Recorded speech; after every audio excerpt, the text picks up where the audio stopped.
Hey guys, so this is my MWA 3 final revisions paper. So just like the MWA 2, you can see my draft that I gave for the peer and TA review, as well as my final.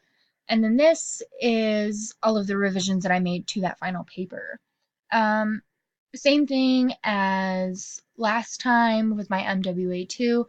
I really did not have a whole lot to fix. I had a couple of things that I did fix, obviously, and it's the sentence here.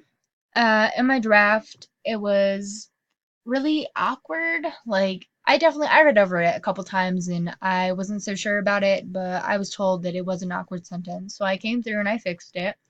I took out a lot of words so that I think now it's a little bit more normal. It flows a little better. I think it's better. Um, there was nothing else really to fix. I did change my entire conclusion paragraph here. I I didn't really care for the first conclusion that I had, and I tried adding on to it like my teacher had suggested, but nothing was really coming to mind to add on to it where it didn't sound so repetitive. So instead of just adding on, I got rid of it and I decided to redo the entire thing. So that was one of the biggest changes that I did for my entire paper here. I came through and I had to change my works cited because I didn't have the little indentation here. It was just all the same. So I fixed that. I was asked to put in some more quotes from the book or kind of, show more, but I didn't really find any more quotes that I can put in where it fit really well into my paper.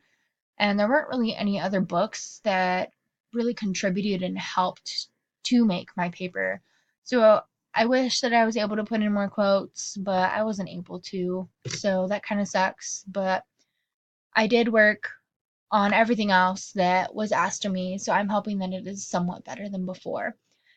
Um, so that is the revisions made to my MWA 3 final, and I appreciate the time that you've taken to listen to the video as well as read my papers.